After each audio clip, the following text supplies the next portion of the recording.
Cubs fans, and welcome to a brand new edition of Cubs on Tap.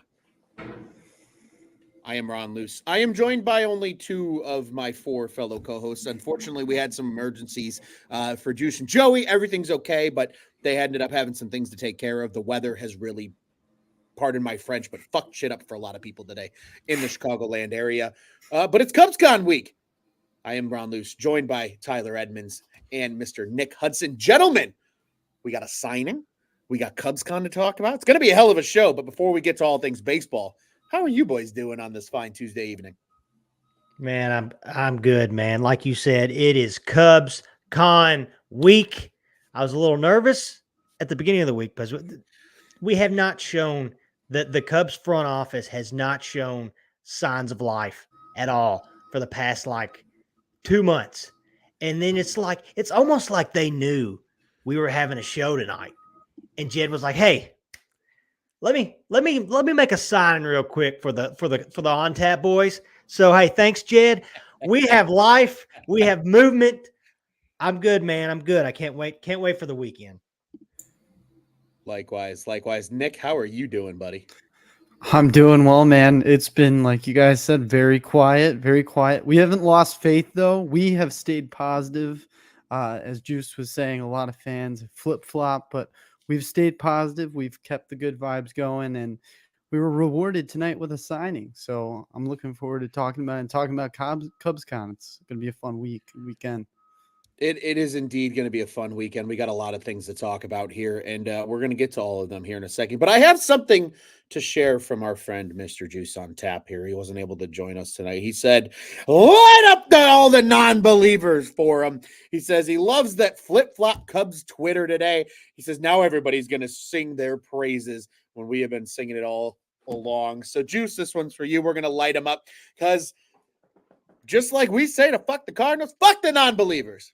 Because you got to believe they're going to do things. It sucked being patient. It really did. It sucked. It was not fun. We hated it. We hated every single second of it. But it seems like it might finally be paying off, and there's so many things to talk about. Before we get into the signing, because obviously that is the big news, the Cubs have reportedly struck a deal with left-handed pitcher from Japan, Mr. Shota Imanaga. The deal is reportedly multiple years. They haven't clarified what the number is yet, but the reports are around $15 million average annual value. That's actually less than I expected, gentlemen, and we'll talk about that in a second. But I do want to address at least one comment. The comments are pouring in. First off, shout out to everybody already in the comment section. We're not even 5 minutes into the show, and I don't even know where to start right now. If you want to join the conversation, head over to the YouTube, head over to the Facebook. If you're on X, you can join us too. Drop a comment in the comment section. Join us. You'll be a part of the show. Just like everybody here is going to be in a minute. Scott from Iowa saying, how convenient the news breaks an hour before Cubs on Tap. Gentlemen, I have a little story to tell you guys in that relation. I was thinking about things. I think a lot about the Cubs, and I think a lot about baseball. And I was sitting there and I said, if the Cubs are going to sign somebody this week before CubsCon, which in my gut, I was like, they're going to sign someone. I didn't know who, but they were going to sign someone. I said, do it at dinner time, because I want Cubs on Tap to be the first show that gets to talk about it, that actually gets to get on the microphone and share their thoughts and opinions. And son of a bitch, the baseball gods listened and said, we'll help you, Ron Luce and Cubs on Tap. Here you go. And they gifted us a Shota Imanaga report of a signing.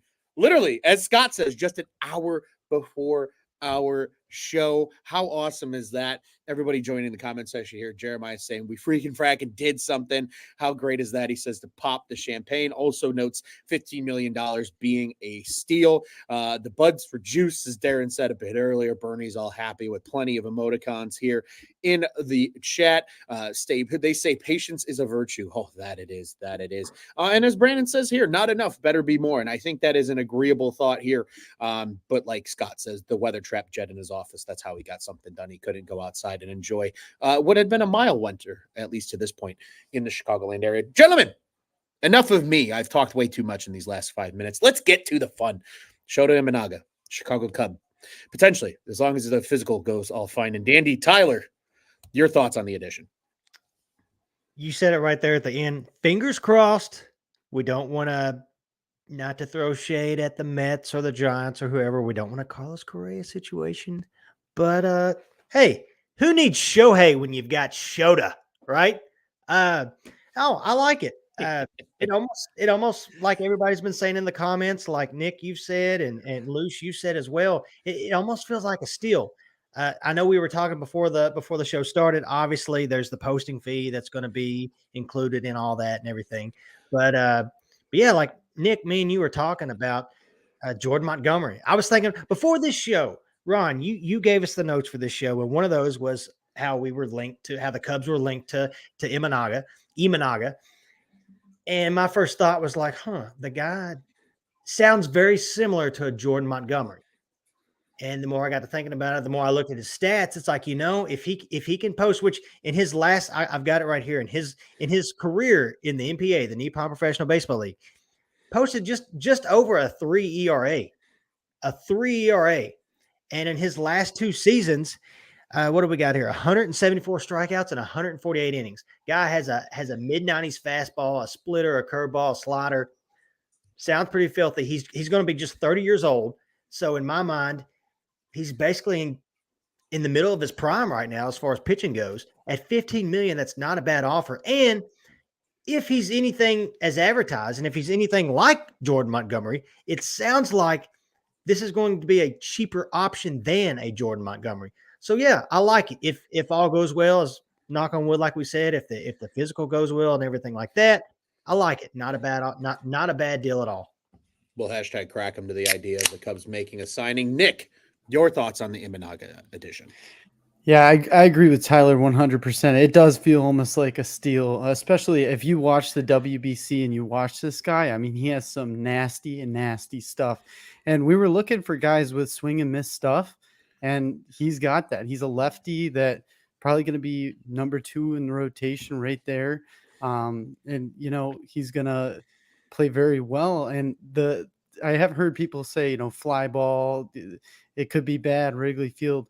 But at the same time, if you look at, like you said, mid to high level fastball, a lot of swing and miss stuff. And the fastball is not like a normal fastball. It's got a lot of vertical drop on it, more than most. So I'm excited. And this is definitely not something that needs to be said, but this can't just be it. There's gotta be more, but it gets things rolling a little bit, and it primes the Cubs fans for CubsCon. It's all those things. So I'm glad you put that in the atmosphere, Ron. That was a great idea. Dinner time signing right there. And I was making dinner when it came out too. So I want all the dinner time signings, because then we get the opportunity, if we want, to be the first ones on the mic to talk about it, because everybody else has gone all corporate on us in the Cubs world. And we're the first. We're the first that are your nightcap here in Chicago Cubs baseball. A couple more comments here before I share my thoughts on the Imanaga edition. Jeremiah says, we got the professor and the throwing philosopher on the same team now. And Brandon added here, he says, glad we did something. But he says he's still mad he has a useless Ohtani Cubs jersey. Hey, maybe you can get it repurposed into an Imanaga jersey, and then it doesn't go wasted. He also noted, speaking of Jordan Montgomery, you guys brought him up in both of your replies. He says Jordan Montgomery didn't really come on until this year, which is absolutely true. And Jeremiah adds that Shota's comp is Nestor Cortez, a very good pitcher for the New York Yankees. My dad here in the comments saying he believes he'd be number 3 in the rotation. And then Brandon following back up, asking, does Craig Counsell speak Japanese? That's a great question to ask, because he's going to have 2 Japanese players now on his roster, in addition to Shota, obviously, Seiya Suzuki. Gentlemen, I am a big fan of this move. Imanaga was a guy that I liked earlier in the offseason. I know on our holiday special show, when we were asking for gifts from the Cubs, what we wanted, and Imanaga was one of the guys that I was certainly in on. I started to lose faith that they were going to go after Imanaga. I'm very excited that they've gotten him, especially at $15 million. I was prepared for him to sign between 20 and 25. So The fact that they got him in that $15 million range, obviously the posting fee is whatever. I don't care about the posting fee. It doesn't directly affect their luxury tax. In other words, okay, let me put it this way. The posting fee, for those out there that might be confused, you guys have heard of the trend going around, right? Of girl math being explained. And like, if you have cash in hand, it's technically free because it didn't impact your bank account. That's how the posting fee works in MLB baseball, in Major League Baseball, in my eyes, is it doesn't affect their luxury tax. Therefore, I don't give a rat's ass about it. It's free money to me. It's thanking the NPB for giving us Shota Imanaga and saying, here you go. This is your gift for posting him and allowing him to come to the States. But it's free money. It's baseball math. It's guy math. It doesn't exist. I don't care about the posting fee. I care about the $15 million a year that's going to impact this luxury tax of what or what Tom Ricketts is going to potentially have to pay if they go over the luxury tax threshold. He's potentially coming in at $10 million cheaper than what I expected them to sign him for. You're getting him, as you noted, Tyler, in the prime of his career, effectively here, coming over from Japan, and you nailed it. I love the movement. All of his pitches move.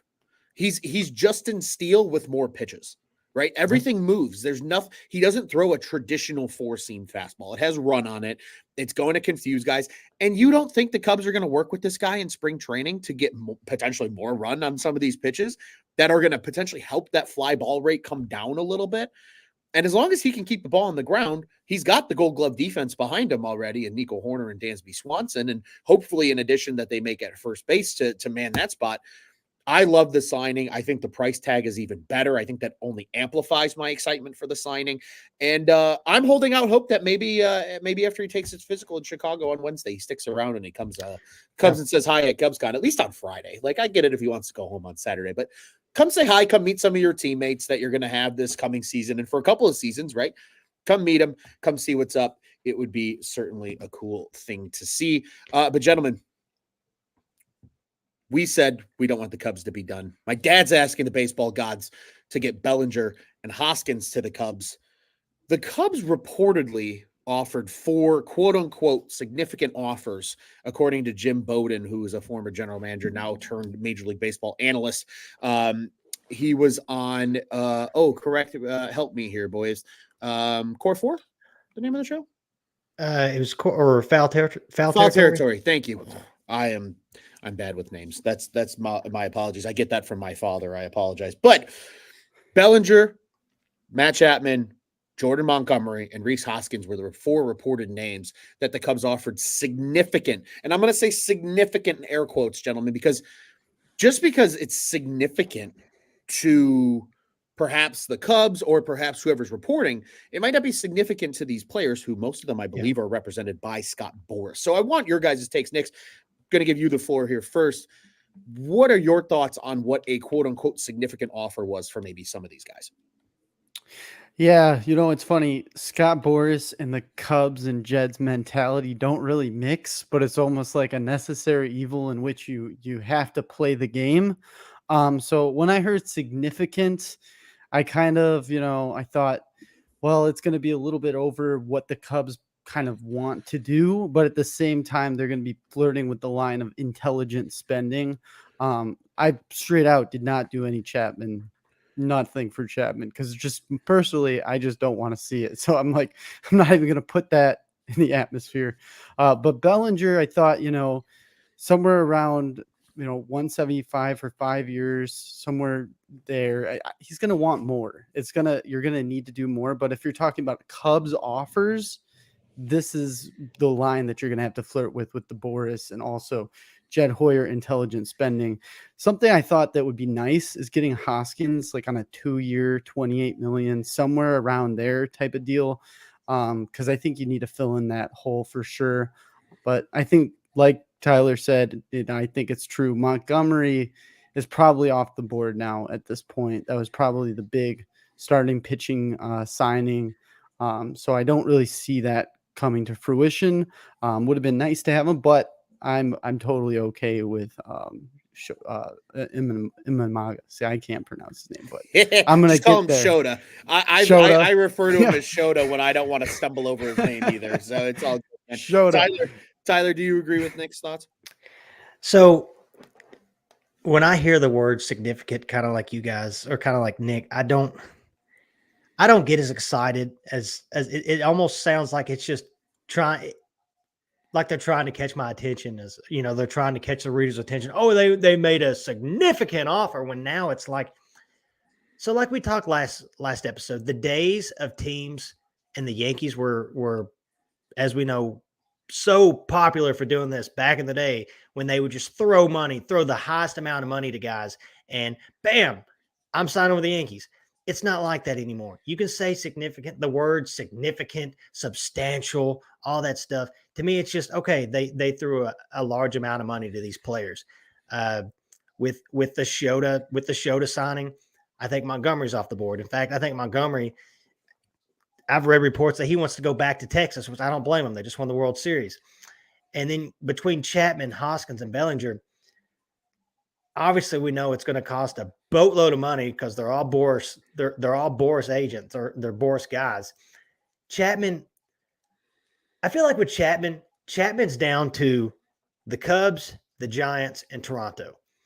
If I'm the Cubs and I'm going to overpay for those out of those three guys, I'm overpaying for Bellinger, and then I'm going to take the rest of the money, the money you got left, and use that on Hoskins. Chapman, in my mind, I feel like the Giants are going to overpay big time on Matt Chapman because, one, he's a California guy. They've got who's their my mind's gone blank. Their new manager they just got from San Diego who came from Oakland. Melvin? Bob Melvin. Yeah, they got so the relationship with Bob Melvin and Matt Chapman. I feel like the Giants, after missing out on Correa, Judge, all these guys, and I'm not saying Matt Chapman's up there with them, but I feel like they're going to want to end this offseason with bringing somebody back. So you know what? If I'm the Cubs, let the Giants overpay on Matt Chapman because, well, we'll get to it. I want Christopher Morel playing third base anyways. So when I hear the word significant now, and I feel like you guys may agree. I don't get all like, oh, we've made a significant because, yeah, these teams are going to get their money wherever. The offseason so far has showed that. Like, teams are spending money. So if we don't offer it to them, somebody else will. And I think it just comes down to where they're most comfortable at, where they want, as far as location, just where they want to be. I'm sure that's a lot of it too. So, yeah, I didn't get really like, oh my God, we made a significant offer. Well, I didn't get go head over heels for that. 100%. And as Brandon said here in the comments, Jim Bowden about as reliable as a weatherman. I tend to agree. And I think the reason I say that is Bowden was one of the first ones to link the Cubs to Shota in like the last week. So I will give him credit where it's due there. But I will say when it comes to Bowden, he is the only person that has reported that the Cubs have made significant offers to these guys. And it could be true. We could all be sitting here and being like, I don't believe you. And it actually happened and we'll maybe never know. But at the end of the day, to me, significant offers might only mean, hey, Matt Chapman, we offered you $15 million a year. It's a significant offer if he takes a 4-year deal. It's still $60 million. But compared to what he might get from a Giants if they decide to overpay him for maybe $20 million a year or something of that nature, that would be something that could potentially ultimately happen, right? I think a Bellinger, I think if anybody probably got the true fair value offer from the Cubs, it probably was Bellinger. I bet you they said, hey, we'll go 7 years with you. We're not going anything over 7. But we'll go 7. We'll pay you the 30 a year. We'll even maybe throw in a player opt out after like year 4 or something like that. So you can hit the market again one more time. We have no problem doing that. But that's where we're going to stand. That doesn't necessarily mean he's going to take it, but it might be his best offer on the table right now. And Boris is just trying to play hardball to get him a better offer. So I'm in agreement with you guys. I'm not getting super excited about nothing because of these significant offers. I just thought it was worth us bringing up. Do you think, it's almost like both Jed and Boris are just playing a waiting game right now? Who can wait the longest? Because I mean, they kind of did that when you think 100%. About it, going back to Shota for a second. I think that's kind of what they did with Shota as far as just playing the waiting game because his deadline to sign was Thursday. So it was like, hey guys, if the longer we just wait this out, it's like, hey, it's the day before or 2 days before. Do you want to go back to the NPB league or do you want to come over here? And so maybe that was their way of getting some sort of a discount. I think as far as them waiting each other out, I think that's happening, obviously. But I don't think Scott Boras has played this game long enough. He knows, he may wait a while, but it's not like it's going to bring the price significantly down, I don't think. I agree. I don't think it's going to do much of that either. And gentlemen, that kind of transitions us nicely to one of the other talking points I wanted to bring up, and that was in regard to Scott Boras. Scott from Iowa says Scott Boras is bringing his guys to CubCon for a surprise sellings. Belly, Hoskins, Be and nice. Montgomery Would be all coming nice, to the Scott. Cubs. That would Juice be also nice. jumping in the comments. We miss you, buddy. We wish you were able to join us tonight. He says, boys miss being on the show, but Jed is about to go scorched earth, make this team look really good. The market is coming back to the Cubs. He says, hashtag Maca, make America Cub again, as you can see there with Tyler's t-shirt. And we'll all have those at CubsCon this week. It'll be a bunch of fun. But I'm almost starting to feel like some of these Boris clients we might not see sign until February. I don't think it's out of the question that last week of January, first week of February timeframe that a Bellinger, a Hoskins, a Chapman sign because, again, playing the hardball waiting game. We're already at January 9th. Do you really think about that? We're like 2 weeks away from being in the ballpark of that making sense, right? Like, so Yeah. we're really not that far off here, but I think what some of the things that need to be kept in mind, and then I'm happy to open this up and let you guys add your thoughts here too. Boris has control over the top of the market right now because all the guys that are the top guys, at least, are left, the real big top dogs that are left are Boris clients. And I bet you a lot of other players are waiting on these Boris clients to sign because then they'll kind of trickle in. It's a big domino effect. In addition, I think Boris went into this market thinking there was going to be more money for his clients than there is. And it's something that we've spoken at nauseum about. And I think it's getting more and more and more attention from the national media, but it's these RSN deals for a multitude of markets within Major League Baseball who are not going to have guaranteed television money coming in over the next few seasons. There are 11 teams right now that Diamond Sports has taken over from Bally that they're going to run. There's the Colorado Rockies, who currently don't have a home for their games right now. You have two teams, including the Padres, is one of those teams where Major League Baseball has taken on their broadcasting rights just to keep them going.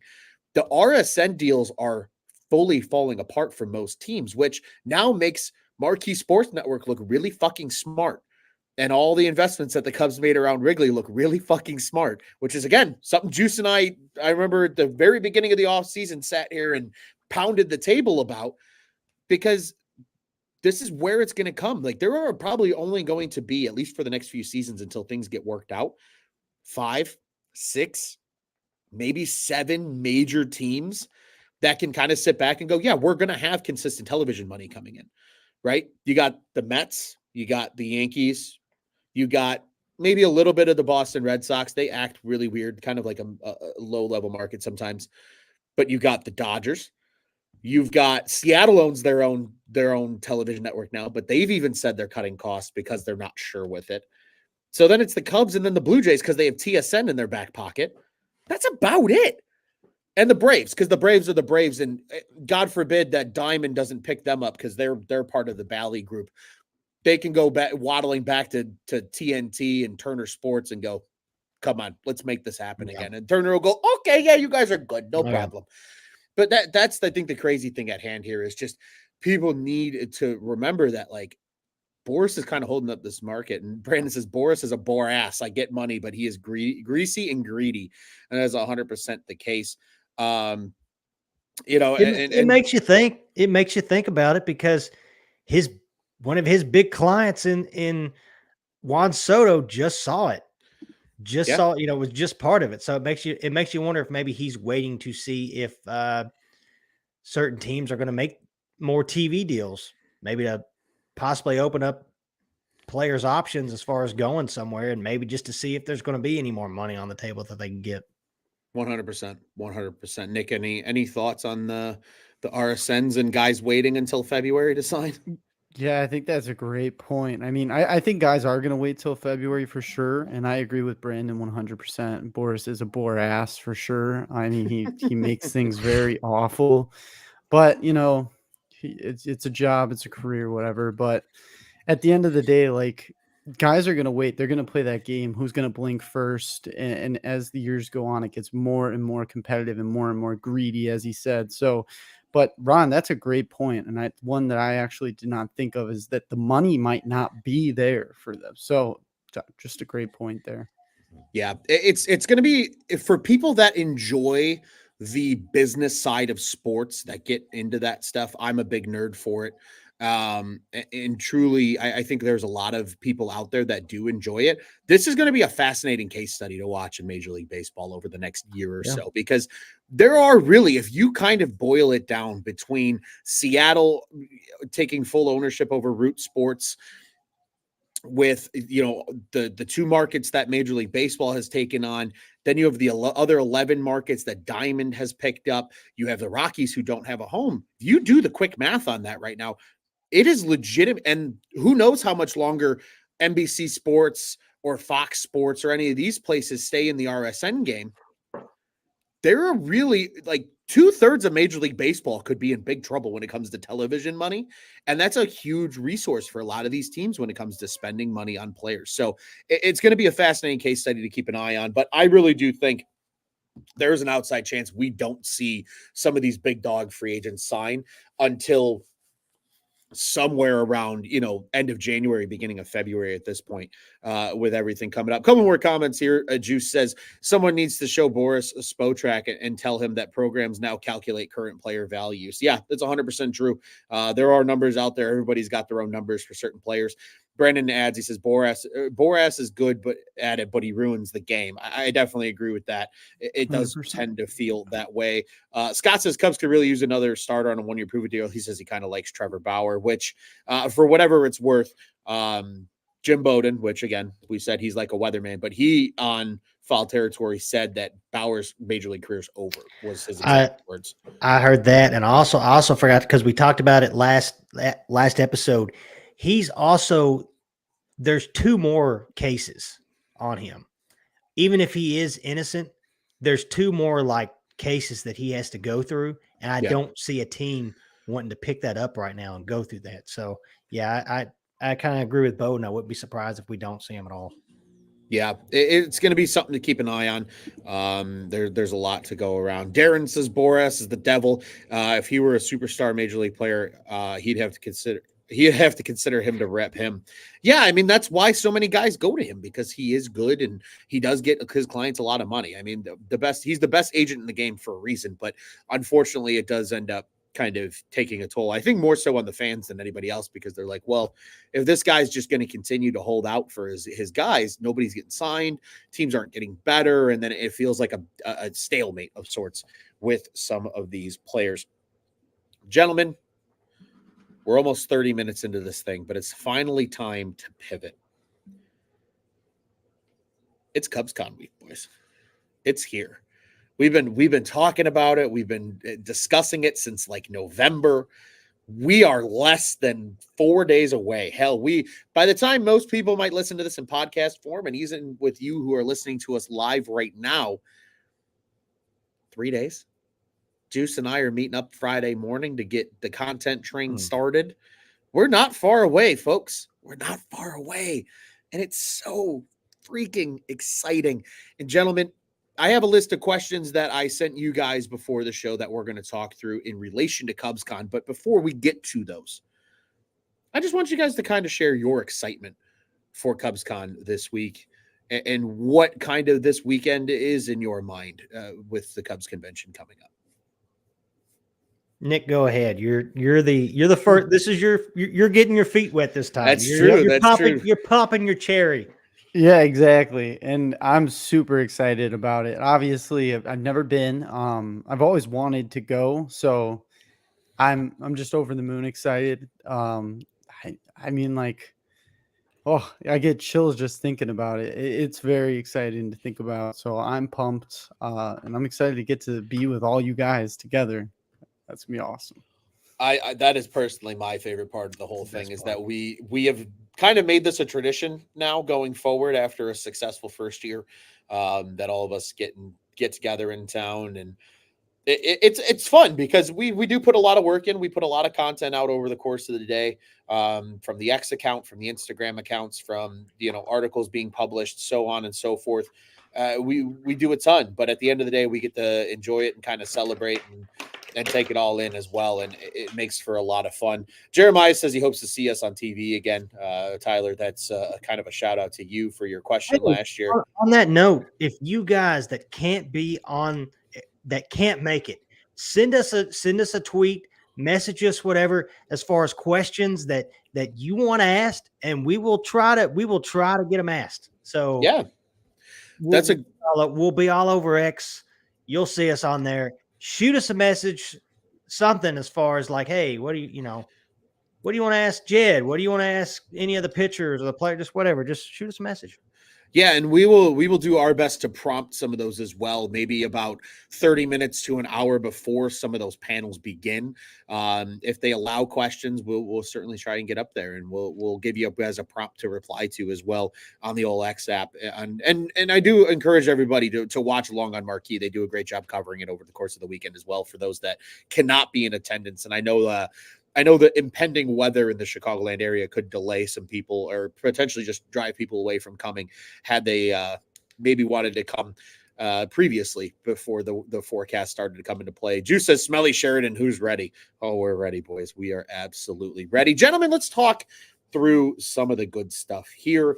And we've just got some thoughts and things that we're going to share, some kind of fire away questions that we have to talk about here with the Cubs convention on the horizon. The first one being, what is the panel you are most excited for? Nick, I know this is a little bit of a skewed question for you. You're unfortunately only able to join us for Friday, but is there one in general that you're interested to hear what comes out of it and just kind of the content that's going to come from it? Well, yeah, I mean, definitely totally bummed that I'm only going Friday. For everyone that doesn't know, Saturday I'm going to go see a band. I've had this plan for a while because my birthday was last Sunday, but I'm seeing a band, Fiddler.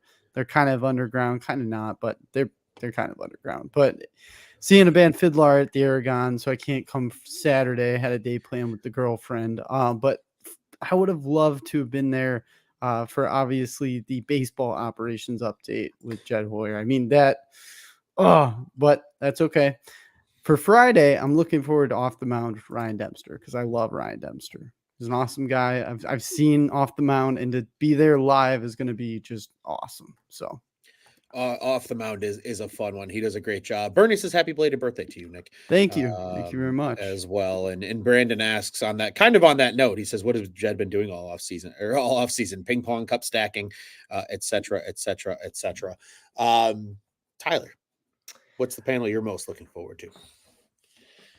I've got to agree with Nick, especially depending on how the rest of this week goes before CubsCon. It's definitely got to be the Jed Hoyer panel, just because that panel alone is going to set the mood for the rest of the weekend. It would be crazy if that panel was like on Friday night after everything. That would be nuts, because then let's say they don't do anything else. You can just imagine how that panel will go. Mm-hmm. So yeah, it's definitely the Jed Hoyer panel for sure. Yeah, I'm going to make it the trifecta. That was also the one I wrote down too, but I have it for a little bit of a different reason, because I was thinking about this earlier, because again, I think about weird shit throughout the course of the day. And I'm thinking about it almost from the standpoint of just kind of the vision. I'm more excited in terms of the baseball ops. I know the general focus is going to be on free agents, right? And it's going to be, why haven't you guys made moves? Why haven't you, signed free agents? Why haven't you made trades? Why haven't you done much of anything? Obviously, the show to signing changes that a little bit, but it's going to be, that is probably going to be the focus, I think, from a lot of fans. Oh, sorry, go ahead. No, go ahead. I was going to say that mixed with the Craig Counsell hiring. 100%. 100%. Well, the Craig Counsell contract. Yes.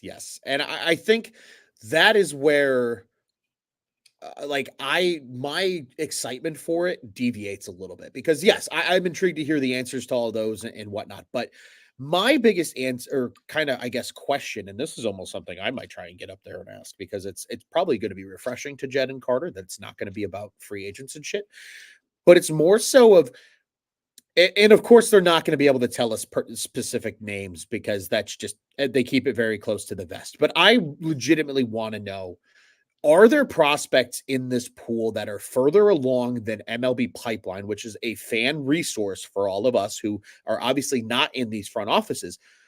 are some of these MLB ETA timelines for MLB pipeline maybe incorrect in the Cubs' minds because they think guys are further along? Maybe that's a part of the reason they're not so aggressive this offseason, because they think there are guys that are more ready for the major league action than there would be previously. So I think that's where my kind of thought process stands of, is a Cade Horton a dark horse contender to be up before Memorial Day weekend? Or is Kevin Alcantara a dark horse to be a September call up? Like, these are things nobody knows the prospects better than the team that has the prospects.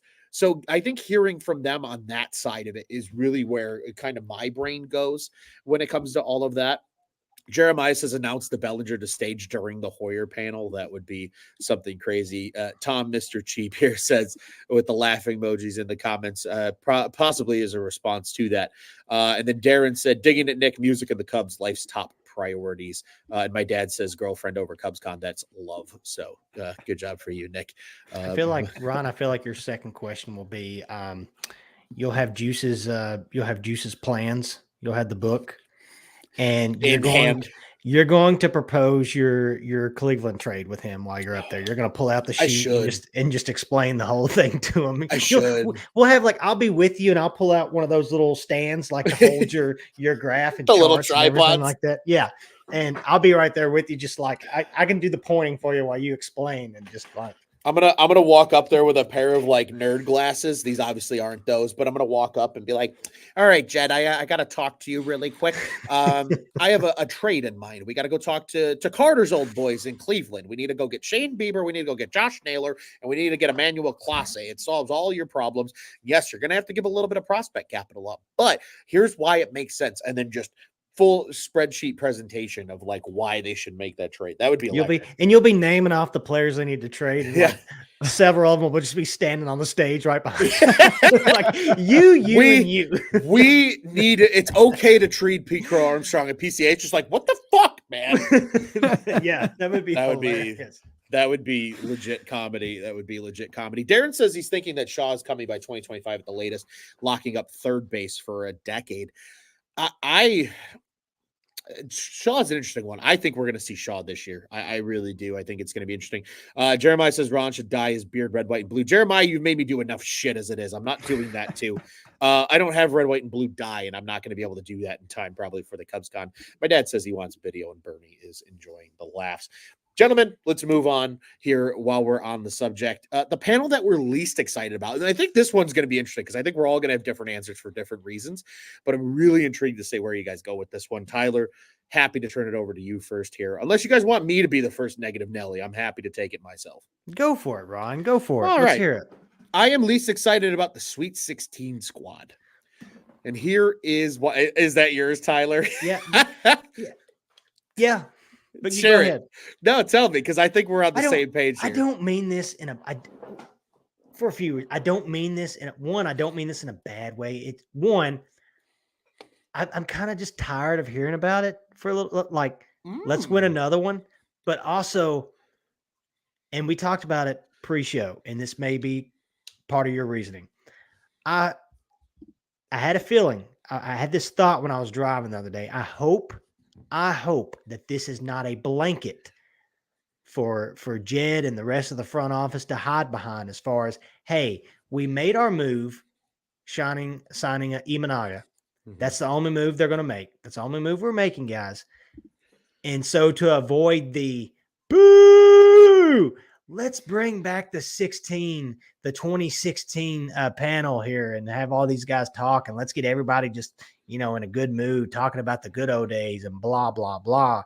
And on that same note, and this may be part of your reasoning, the 2016 panel, it's no disrespect to a lot of the guys. I feel like there could be more guys that could have added, which is going to be the answer to one of my other questions, or to one of your other questions later on this episode. So I'm not going to say that, but I just hope this isn't like a blanket to hide behind as far as the team now. Let's talk. Let's just throw in all the 2016 highlights and blah, blah, blah, and you'll get your attention off everything else. I hope that's not what this is. I completely agree. Jeremiah says it's been 8 years in relation to the stuff. He also asks if we said they signed Mancini again, will you do it? Yes, because they're not going to. So I will say yes if they don't sign, or if they do sign Mancini, because that won't happen. But that's exactly why I feel like it's missing a little bit of firepower. And enough guys are now retired from baseball in general. I get Chris Bryant can't be there. I get Anthony Rizzo can't be there. I understand Javier Baez can't be there, and that's fine. But Baez could be there. Yeah, I'm just kidding. I'm kidding. yeah, maybe. But like Jeremiah says here, like the 2016 panel would be a lot cooler when all of those guys, I think, are retired. Yeah. And it's no disrespect to Ben Zobrist, who's going to be there. No disrespect to Pedro Strop, who's going to be there. These are guys that people loved and enjoyed. It's just I feel like there are names that could be potentially lacking from that group, like and David that's what Ross. makes me upset. That's I'm just ironically kidding. one of Could you them. imagine? Could you imagine like if they invited him to that? Oh, it'd be bananas. It'd be bananas. But like, just like that's kind of the thing. Like, I look at the list of guys that are going to be there. Your 5-person panel is probably Ben Zobrist, Miguel Montero, Matt Caesar, Justin Grimm, and Pedro Strop. And again, it's no disrespect to those guys, but like a Jake Arrieta would have been incredible. A John Lester, as Bernie had said a little bit earlier. Caesar didn't even play in the World Series. Right. He wasn't even on the roster. Bernie says, then you got to invite Joe Madden as well. That's, I think, the biggest thing is I just wish there were more important players a part of that panel. I think Miggy being there is sweet because I think Miguel Montero was severely underappreciated as a part of that team. Yeah. I love Ben Zobrist obviously being there. I think he was a huge, obviously, part of that team. But like, no disrespect to Justin Grimm, but like, yeah, I know. Yeah. Like, I don't mind him being there, but like add like 2 more people to the panel then. You know what I mean? That's kind of where I'm coming from with it. Nick, Tyler and I got our grievances out of the way. What's your least? Yeah, obviously I'm not going to be there Saturday. But that ironically it would have been a trifecta because I also felt the exact same way. Especially like, why isn't Dexter Fowler gonna like he works with Marquis? So it's like, yeah, I think there were a lot of names that could have been there that it's like, why aren't they there? So it is severely lacking firepower, like you said. It would be something that I would be least excited for. And it's sad because that's something that you should be almost most excited for, but they just don't make that jump. So yeah, and one thing too, like I'm almost upset that I know there's going to be a lot of guys there from like because they're doing the 84 panel as well, which I think that'll be really cool because there's some notable guys there. But like, give me like a Cubs of the 2000s panel. Like a Ramos Ramirez is going to be there. I want to hear from him. I want to hear from Kerry Wood. I want to hear from John Lieber. I want to hear from those guys too. Like that was my childhood as a Cubs fan growing up. Like I want to hear from them too. I didn't look. Cool group of guys. Is Kyle Farnsworth one of them too? I don't believe I didn't check to say. I'd like to hear from him. I'd like to hear just. Yeah, I mean, there's like Giovanni Soto is going to be there. And like, there's a lot of other guys too. Ryan Sweeney, who I think is fantastic on Marquee. I love listening to him talk. Ted Lilly, like, let's hear from those guys. Like, I want to hear a panel from those guys. So that's just mine. But looks like we're all on the same page. The Sweet 16 panel could have. I thought somebody would have for sure said like the kids panel, like who wants to hear that? You know what I'm saying? I thought about going that way. I'm not even going to lie to you. I thought about going that way. I don't care what them kids have to say. And bringing up the Jordan fuck them kids little I was just picture. Like that's where my head went when I looked at it. But I was like, no, because like there's some really good like sound bites that come out of that one. Yeah. So like I'm okay with it. I personally don't need to be in the room for it. I will watch the highlights after the fact. But that's just my humble opinion. I'm kidding, guys. We all it's all fine for the kids. Fuck them kids. All righty, gentlemen. This is a yes or no question. Obviously, give some thoughts and opinions with it as well. But yes or no, will the Cubs sign someone during CubsCon like they did a year ago when Trey Mancini signed, which resulted in me wearing the Mankini? Do we think the Cubs make a signing during the Cubs convention? Yes, I think so. I think we'll get not to compare this guy to these guys, but I think we will get a Trey Mancini-like signing. It might, like, to be honest, it wouldn't surprise me if Rhys Hoskins, if that was the guy that signed during all that. But just last year, Jed showed that, yeah, it was Cubs convention. Everything was all fun and dandy, and we were having a good time, everything like that. But the guy was still working. The guy was, I mean, hell, what was it, like almost midnight when that came out that night? I think it was like 9 o'clock. It was pretty late. decently late. It was decently late. So, but yeah, I think there will be a signing, whether it's Reese or maybe he announces. I just don't see, like, it would be awesome for them to announce Cody Bellinger, like when they're announcing everybody. I just don't see them making that. Like, I just don't see how they can hide that. Like, I don't see how they're going to be able to hide that big of a secret. Not in today's day and age. Somebody's going to see it. Somebody's going to see him somewhere. But yes, I think they do make a signing during Cubs convention. Nick? Yes, I think it's going to be a prove it deal, like a 1-year prove it type of deal. One of those guys that are like you wouldn't expect, but you're also kind of excited for, but it could also go, totally wrong during the year. We could be talking about them like Trey Mancini going, what do we do? Or an Eric Hosmer. But yes, that's my answer. What if it's Joey Votto this year? That's the Trey Mancini, Eric Hosmer signing, Joey Votto. That'd be kind of wild, honestly, to be honest. Okay, yeah. Okay, just on not to turn this into a Joey Votto long ass conversation, but like if it was a league, like if it was a minimum deal, like a league minimum deal, I wouldn't hate it because you saw it with Eric Hosmer, and like they dropped him. They finally dropped him. It took him in, but they dropped him. But the dude took him a while. As far as like, you would basically be hiring another hitting coach with Joey Votto. Yeah. Who knows? Maybe he vibes with guys like Christopher Morel and even Ian Happ and Nico and Dansby and all of them. Maybe, and if not, but I mean, I would hate it, but not to turn this into a Joey Votto question. But yeah. No, I totally respect that. It's going to be interesting. A couple of ones here in the comments section. My dad says, yes, they will sign someone. Darren says maybe a reliever with a question mark. I think that's a very likely possibility. Jeremiah says they kept the council signing silent. So maybe they would be able to keep something silent. Scott says they are going to sign David Robertson back to the Cubs during CubsCon. And then Jeremiah just noted that he loves Joey Votto. Gentlemen, I agree with you. I think they do sign somebody, and I'm actually going to go out on a limb and I'm going to predict a name. And if I'm right, I don't know what's going to happen, but I might enact some revenge when it comes to the Mancini if I nail this on the freaking spot. My prediction is they will sign somebody. It'll be a 1-year prove-it deal for 36-year-old first baseman Brandon Belt. Because the Cubs need a left-handed bat that fits. And even if they did go get Reese Hoskins, they could still platoon these guys. One of them can DH, especially if you're going to play Morel every day at third base. Yeah. Brandon Belt. His name has been bounced around a lot. And he mashes from that left side of the plate. Could be a really nice piece for the Cubbies, and he might have a nice little resurgence on like a 1-year deal. I think, especially maybe if they don't like the numbers that are coming out for Reese Hoskins, Brandon Belt.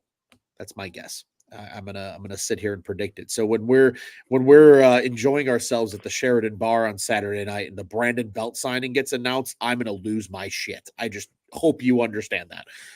It will potentially be camera worthy how much I lose my shit, because I would feel pretty awesome for correctly picking something. But I do think they make some kind of signing. I think it's more realistically probably a bullpen arm. I do think that makes a lot of sense, but they'll sign somebody. I think Jed's kind of likes the ability to go hide in conference rooms and bring Carter with them, and they can negotiate contracts and things like that in the meantime.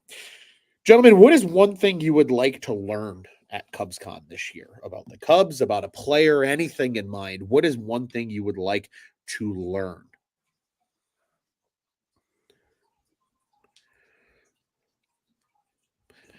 Not all at once. So I don't know if it would be from the Craig Counsell conversation or the Jed Hoyer conversation. I want to know what the plan is for Christopher Morel. Is the guy going to play third base full time in 2024? I want to know. Like, what? I don't want to see him at DH here and there. I don't want to see him platooning and all. Like, is that guy going to be your everyday third baseman come opening day? I like What's the deal? What's the dealio? Come on. I like that a lot. Nick? Yeah, kind of broad, but I want to know the rest of the direction with this off season. Like you said, Ron, are they relying more on the farm guys coming up to help out? Are they going to go get some more pieces? How are we going to finish this off right? Because it feels like it's moving in the right direction now. The needle's pointing the right way, but I'd like to learn how are they going to finish this off season off right and just finish strong, because that's really ultimately what I want to see. I want to see the Cubs finish strong and be in a better position for 2024. I like it. I like it a lot. A quick comment here. Jeremiah says he wants to learn what type of golfer Shota and Minaga is. Maybe he might be a really good golfer. Who knows? Japanese golf. I mean, it's a pretty popular sport over there. Darren loved your answer, by the way, Tyler. He thought that was a good one. I want to learn, gentlemen, because I think that's a good one, Nick. I think that is something I truly want to learn when it comes to the prospects. So I really, really like your answer. But I want to learn what the Cubs potentially are going to do when it comes to the rotation. Yeah. I want to know if the 6-man rotation is a possibility. That's what I want to learn. Because something that was discussed tonight on Cubs 360, it's Bruce Levine, it's Lance. I'm going to butcher his last name, but everybody knows who I'm talking about. And our friend of the program, Mr. Cole Wright, they've been discussing, well, they play less games in the MPB. There's more time in between starts in the MPB. Is that something potential? We saw it last year with a little bit with Kodai Senga, right? Early in the season, he was a little shaky because he was getting used to the pitching every 5th day. By the end of the season, he was a stud, and he looked like what everybody expected him to be signing out of Japan last year. I want to know, do the Cubs consider a 6-man rotation, maybe at least early in the season? Because you saw guys like Javier Assad have a lot of success in the rotation. Maybe he's your 6th arm right now, or maybe they add another arm still, and a guy like Jordan Wicks or Kyle Hendricks are that, quote unquote 6th starter. And then later in the year, I believe it was Greg Zumak who brought up a great point about this. And I think Greg Huss also chimed in on it as well over on the X app, about it also then presents a great opportunity for guys like Horton and Ben Brown to join later. As Scott literally just read my freaking mind. He says a 6-man rotation make it easier for Horton to join the team earlier. Yeah. So I think that's something that I'm really interested to see. And it would be really cool to see too. A couple of quick comments just in relation to our last topic that kind of came in a little bit late, but I do want to share. Omar says he thinks the Cubs will sign Rhys Hoskins at the place, and he also would love to see Jordan Montgomery. He says to the Cubs, he says Jordan Montgomery asking price leaves a little optimism for a Cubs signing. I agree. Unfortunately, that tends to be the case. Darren thinks I have inside info on Brandon Belt. I don't.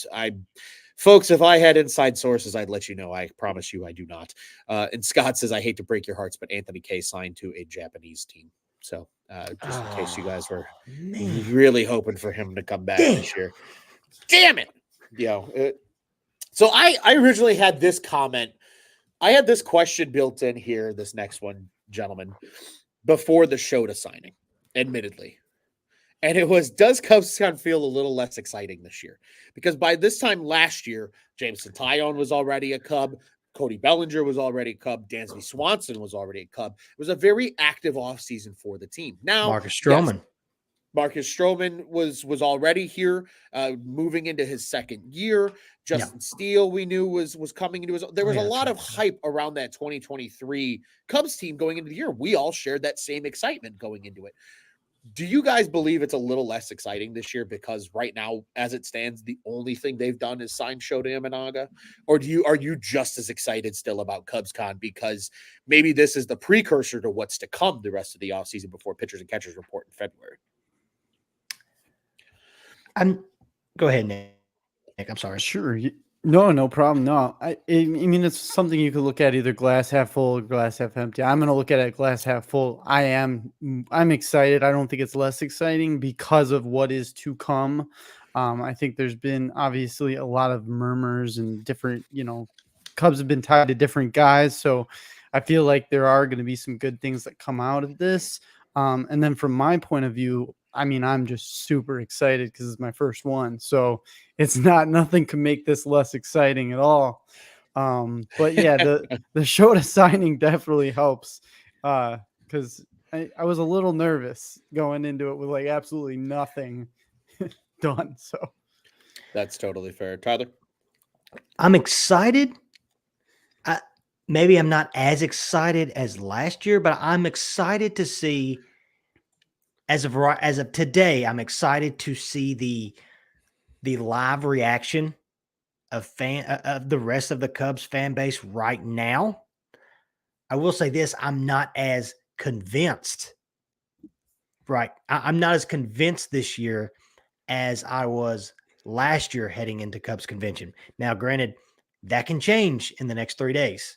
We can make some of these signings. Maybe we have some surprise trade, and that whole thing can change. But excited, yes. The same excitement I had last year, no. Just because there's just so many unanswered questions still. But Yeah. I'm excited to see you guys just as excited as I was last year. So there's that. 100%. Again, I think that's the thing I truly get the most excited for every year is because we are all together now, and this has become a tradition. That's the fun part that I truly enjoy. Bernie a little bit earlier said she wants to see Craig Counsell there. And Jeremiah said 100% a little more toned down this year. I think toned down is a great way to describe Yeah. it. So thanks for sharing that, Jeremiah. Because agreed, there is such this high anticipation. I think if CubsCon was held in like December, the buzz would have been electric. Like if it was pre Shohei Ohtani signing, it would have been nuts because everybody had been like, Yeah. been on edge. Like people would have been having yeah. like sugar rush high shakes. Like, Mhm. what are they gonna do? You know what I mean? But like now I feel like the Cubs fan base has been metaphorically beat down with a baseball bat for the last 2 months to the point where people are like, you know what? We're excited. It's going to be fun. It's Cubs. It's all Cubs all the time, all weekend. But like, meh, because now they've only made one move. And a lot of people look at this team and still go, you got a lot of shit you probably still need to do. And I don't think they need to do a ton. Again, I feel like a broken record at this point. We've said it here. I don't think they need to do a ton of things. But because of some of those holes still being open, that creates a lot of I think the tone down for this year's excitement levels. I think too, in just total fairness, and maybe this applies probably for more so for like Tyler, myself, maybe even Joey and and um and Juice. I went brain dead there for a second. That's on me. But like last year was our first one together. And so like that was super exciting. And I'm super excited because Nick, this is your first one. So like I'm excited for you for that reason. But I do feel like it really is, I think, I agree with you, Tyler. Like it's just because this team is not as like complete per se at this point as it was last year. Like last year it was, oh shit, cool, we're in a good spot. Like we got Belly, we got Swanson, we got Tyone. You know, we know who's here. We know who's a part of this team. We know they're going to maybe make a couple of little bullpen ads before the season starts, but like we substantially knew what the team was going to look like as of opening day. I don't think we know that quite yet, and I think that's a big reason why there is. Guys, we have one more question when it comes to CubsCon, but I do want to share something here from Jeremiah. He says this is a tweet from Jim Bowden. He says, according to a club source, the Cubs deal with Imanaga is something close to 2 years at $30 million, but can grow to 4 years at 60 and can even reach $80 million with multiple opt-outs. So from what this is sounding like, this is going to be a very complex deal for Imanaga that I think works out really nicely for both parties. If Imanaga just absolutely crushes it and the Cubs don't want to pay that price tag anymore, he can absolutely go to the market and get more money. If he maybe underwhelms a little bit and in 2 years the Cubs want out, they could do that too. It gives everybody, I think both parties in this deal ultimately get what they want out of this contract. If these numbers are truly correct, and this is not me questioning Jeremiah, this is obviously a Jim Bowden tweet, but I think that's something that's going to be very interesting to keep an eye on here over really the next 24 hours. Probably we'll probably get some final numbers. Probably by this time tomorrow, we'll probably be discussing these on Friday night. This will be like, well, I'll be like, hey, man, how's it going? Good, man. Hey, good. Nice to see you. Nice to see you. Good to see you. So what do you think about the fucking Shota contract? Like, knowing us, that's probably what's going to end up happening. So just something I wanted to share. I think this is something very interesting. We're going to keep an eye on it. Obviously, this is not necessarily official, but it's certainly something that is intriguing nonetheless when it comes to the Shota Imanaga signing. Boys, last question when it comes to CubsCon. One bold or not so bold, it doesn't have to be that bold, but a prediction for CubsCon. What art say thou, Tyler Edmonds? I have a couple. Ooh. One is not really serious. Well, it is kind of serious. I will have at least one flight delay on the way to or from Cubs convention. I will have at least one flight delay. I'm actually in the process of I may try to get there a day early. So even if I do that, I still have a feeling American Airlines is going to delay me at least one time. As far as another prediction, I don't think we see Tom Ricketts at all this weekend. I know last year he was there with his. I think the whole family was there. I don't think we see Tom Ricketts at all. No, I don't know if that's like a bold prediction because his panel got taken, or he didn't have a panel. And one more, just kind of whatever. I had one more here. Oh, as far as surprise guests, I know we said two of them. I think we'll have some more guests I hope we have some more guests on 2016, the 2016 panel, if that's what this whole thing's going to revolve around. Jake Arrieta, John Lester, and John Lackey. That would be electric. That would be a fun group. We've already got a prediction. I think we see all three of them. I would love to, all three of those guys. That'd be pretty sweet. We got a prediction here from Scott. He says Chicago PD impounds Joey's car and he has to stay in Chicago until Tuesday. I mean, at this point, is that even a prediction? Is that even a prediction, Scott? Like, let's be real, Scott. That's probably not a prediction. That's probably like, yeah, probably. The amount of shit that Joey Ricotta takes on the show, especially when he's not here to defend himself, is absolutely hysterical. But Sorry, maybe, Joey. man. I mean, in fairness, last year, for those that didn't know, Joey got there at like the 12th hour. Like he got there as opening ceremony was as our little wristband. Our wristband started lighting up, and he comes waddling in. He's, hey guys, So who knows, man? It's gonna be something. Nick, what's your prediction for Cubs God? We touched on it. It's super bold. It's probably not going to happen, but it needs to happen. Sammy Sosa comes back. He's the surprise guest. Yep. And 2024 class Hall of Fame.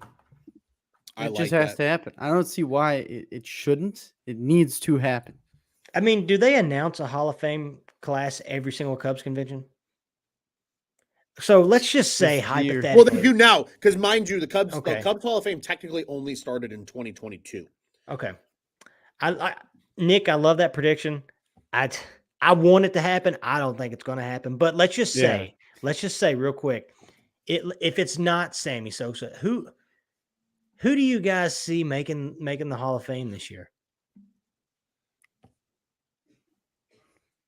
It's got to be Sammy Sosa. Oh yeah, he's going to be there.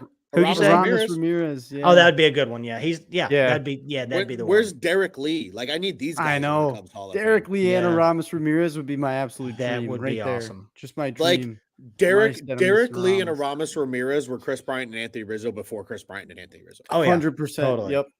100%. They were electric. If you guys haven't watched the Cubs Cornerstone episodes on both of them, do yourself a favor, man. Those episodes bring back so many good memories for me. Like, love it. I've got I watched because that was earlier this summer. I've got their balls right here. So I've got 2 baseballs signed. Where are they at? All right here.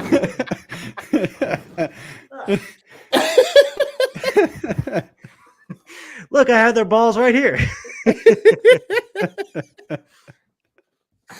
But yeah, do yourself a favor and go watch their Cornerstone episode. Shit. That's fucking fun, man. They're hanging. Fucking funny. But yeah, those would be some good picks. Those would be some good picks. Hey, we'll have to wait and see, man. That's gonna be funny. Jeremiah says, "Wait, Joey's not here. I must have forgotten he wasn't here again." Scott's prediction: Big Z. Potentially that'd be a good one. Hall of Fame. If he does, though, he has to come on stage and like bust a freaking water cooler. 100%. Has to. Bernie says Jerome Walton is a pick as well. Okay. Guys, my prediction for CubsCon, I have a hunch that we're gonna bow out on bingo again because we bowed out on it last year. Oh yeah, for sure. I think that's a Cubs on tap thing at this point, that we just bow out on Cubs bingo. I think we're going to be sitting there at the Sheridan Bar at 9:30 at night. We probably got there at 6. You can do the math on what that means. And it's going to be a repeat of last year where the signing happens at that point. That's when the signing's going to occur. And we get something to celebrate about with a bunch of people that we've never met before, but we're immediately going to become friends with, because that's just how it works at the Cubs convention. And I think it's going to be awesome. So I'm ready for it. Yeah, see, Bernie gets it. She says the bingo's too busy. Agreed. That's the best time to... Okay, so not to sound like a bunch of alcoholics, because we're not, but at the end of the long day, when you're ready for just like a nice cold beverage, that's the best time to go to the Sheridan Bar, because there is not a soul down there. Yeah. It's great. Last year, we got to talk to Cole Wright last year by going down there instead of going Right. to I feel like there were a few other players just kind of walking around too. Yeah, we saw a couple people walking. We're like, oh shit, that's so and so. And like, do you really, for you guys that are listening, that maybe it's your first time going, do you really, you don't want to stand in line forever just for a chance to get into the bingo game? You got to get in line to have a chance to get a chance at winning something, because there's no guarantee you're going to win nothing either. That's the thing. Yeah. No, don't get me wrong. If you like playing bingo, go for it. I don't think it's a bad thing. I think it's a cool thing. People, they give out incredible prizes. Like there are like tickets and like memorabilia. Like it's legit stuff that you can win. Just come down to the hotel bar, watch some playoff football with us. I don't know who'll be playing then, and just come make friends with us and let us, we'll do what we did last year. Just run into some people and make friends with people we've never met before and have a hell of a time. Absolutely. We will definitely do that. Tyler, I will let you know right now who will be playing in that. And then we will, whoever it is that we run into, we'll talk you into doing the karaoke by yourself. So yeah, hold on. I actually got a bone to pick. I think it's with Joey, because he was supposed to do karaoke with me last year and we never made it to the karaoke stand. I might do karaoke this year. So if you're at CubsCon and you want to see Ron Luce embarrass himself, because I have zero issue doing that. Harry karaoke, baby. It's on like Donkey Kong. Do it. I might even double down. It might even be a boy band song too. Okay. Just to make it even better. We'll see. Tyler, the playoff football game for that evening will be Dolphins Chiefs. So it'll be a good game. Hey, there you go. Tyreek Hill's revenge game will be what we're watching, and talking Cubs. We'll be talking Cubs the whole night. I mean, that's just how it goes, man. And it should be an absolute blast. Bernie asks, is that on Friday? No, that's on Saturday, Bernie. So that'll be Saturday night. That's always bingo's like kind of the last big thing of CubsCon before like all the Sunday stuff, which is like the kids clinic with like the prospects and stuff like that. But Sunday, unless you're a kid or you're an autograph seeker, there's not much going on Sunday. Yeah. Sunday's a very dialed down day. So, but yeah, Saturday night's going to be a blast. There is Harry karaoke on Friday though, for those that are curious. It is still on the list. They do it. It's just, they do it, I think, during Off the Mound. So if you don't want to watch Ryan Dempster's Off the Mound, that's when they do it. So that seems to be the thing there. Darren says the only boy band worth covering is the Traveling Wilburys. I don't even know who the Traveling Wilburys are, Darren. No offense. Shame on you, Ron. That's a good band. Hey, I'm not musically sound. Touche, Nick. Put me in my place. But no, it'll likely be something out of the classics from In Sync is where I'm kind of leaning right now. If we had to go that direction, gentlemen, it's been a fun episode. We're at about an hour, 10 minutes here. 70-minute program for everybody leading into Cubs convention. It's going to be a blast. Again, as the boys said, be sure to be on the lookout for all of our content. Follow at Cubbies on Tap on the socials. We'll be posting a bunch of stuff from there. Follow all of our personals as well. At Loose on Tap, at Nick_on Tap, Teddy Freddy 270, and then you know the drill, Juice on Tap, and Joey Knows Nothing. We'll be posting a bunch of stuff from all of our accounts. Plenty of video. There'll be plenty of things going on. It's going to be an absolute blast. Again, if you're going to be out there, I know Bernie has already said it as she's been in our comments tonight, that she would say hello if we cross paths. If you see us and you see us wandering around, we're kind of hard to miss. My voice carries. I'm kind of loud by nature. It happens that way. You'll probably hear us before you see us. But come say hi. She says, see you at CubsCon. We'll see you at CubsCon, Bernie. But come say hi to us. Again, we'd love to meet people that listen to us, that find us entertaining. Yeah, and hey, we'll interview. I got this cool little like stick thing that we can do like videos and stuff with. Let us interview you. I'm afraid you're gonna hit somebody with that. I may like use it to like fight off the get back. But yeah, come by like say hey to us. We'll interview. Like let's get let's hear your thoughts on just where you're at with this team right now. Feel free to just do it. It'll be good. It'll be good stuff. It'll be a lot of fun, ladies and gentlemen. We hope you guys enjoyed this episode. We wish we could have had a full house tonight. Obviously, as we mentioned at the top of the show, Joey and Juice had some emergencies. Again, everything's okay, but things they had to tend to kind of out of the blue. So we're glad everything's okay with them. We encourage everybody that is commuting into town for the Cubs convention, be safe. The weather's going to suck. Just take your time. Get there when you do. The last thing anybody wants to hear is that somebody got severely hurt or worse, just trying to get to CubsCon because of this, that, and the other. So we're looking forward to it nonetheless. It's going to be a great time. We absolutely cannot wait. I hope you guys cannot either, but it's CubsCon week. And the Cubs made a signing. We finally got to talk about something of the Cubs having a signing. This was a fun one. I'm going to go one more round of the comments here, gentlemen. Then I want to get your final thoughts before we truly wrap this thing up. Darren says, great show, guys. Even if we're all disappointed, some not knowing the traveling Wilburys, that's on me. My dad says, Tyler, you need help. I think my dad thinks we all need help. Oh, my parents tell me that all the time, and my wife. So it's a moot point at join that the club. Hank says, go Cubs. Jeremiah, as always, FTC, FTWS, new one, FTD, and that one's for the Dodgers. There was a couple other good ones in here. There was one from Darren earlier that I wanted to share before we started the road to wrap this thing down as well. Here it is. Round with a 6-man rotation. Tyler making the morale push. Nick gearing up for a weekend of music in the Cubs. This is why this is Cubs on tap. Hey, somebody in the comments asked, I noticed it earlier. They asked about Shota having Tommy John. He had a shoulder operation. He didn't have Tommy John. He had some type of shoulder operation in, I believe, 2020. It was either 2020 or 2021. But then his next 2 years was when he had like his best 2 years. So I can't remember who asked that. I just noticed Una scrolling through.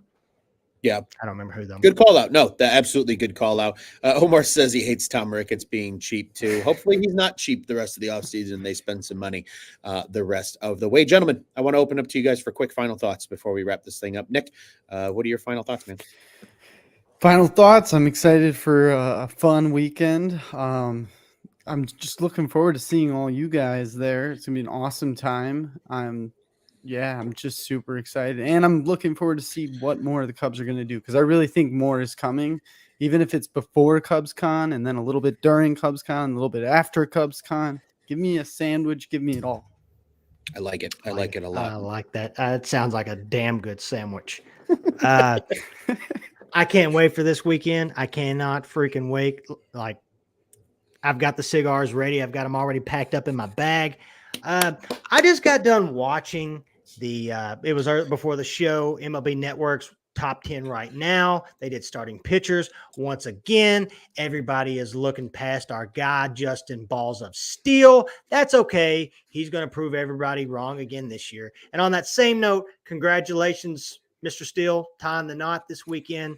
Awesome. Congratulations. Wish you guys nothing but the best. Just a happy and fulfilled marriage and all. Just congratulations, man. Congratulations. Yeah, well said. It looked like an absolutely electric wedding too. So certainly a congratulations to the Steels. An awesome weekend for them. And Justin will be there. So hopefully we can run into him at CubsCon and hopefully we can tee him up to be back on the show soon, because that's our goal. But neither here nor there. My final thoughts, guys. I truly am just excited for this weekend. It's going to be an absolute blast. It's going to be good to see you guys. It's been too long. This is the first kind of the first benchmark of the new baseball season, and doing it with the Cubs on Tap boys in person is always makes it extra special. So super excited. Can't wait to see you guys and be a part of it all. Jeremiah says, hit the like button, y'all. Yeah, we appreciate you. Like, subscribe, hit the bell button. You guys know the drill. Over at the On Tap Sports at YouTube as well. And you can catch when we always go live here because, as everybody knows, Cubs on Tap is one of two official shows here that cover the Chicago Cubs at the On Tap Sports Network. Check out our friends over at the Dingers podcast. They should be live. There's rumors and whispers in the water that they'll be coming to you guys next week, probably Monday next week, here on the On Tap Sportsnet YouTube channel. Be sure to tune in with them. They're at Dinger Cubs on the socials. They do a great job. Be sure to tune in there. Also, be sure to, again, follow us. We heard our Twitter handles earlier. Again, at Cubbies on Tap is where you can find us for all the great content coming up this weekend. In addition, Bears, Bulls, Blackhawks, you know the drill, and Cubs fans, you got friends that like the White Sox. So do we. Send your friends to our friends, and they can be friends over at Sox on Tap. The On Tap Sports Network. Go and check out what's on tap in Chicago sports, ontapsportsnet.com, and at On Tap Sportsnet on the socials. It's Cubs Gone Week. Cubs side show to Imanaga. Shit's good. The next time we'll see you guys in any form or capacity on the socials will be from the Cubs convention at the Sheridan. We cannot wait. We hope you guys cannot either. Until then, boys, what do you guys say? We get out of here the only way we know how it Cubs on Tap. Fuck the Cardinals. Fuck the Cardinals. And let's go Cubbies, baby.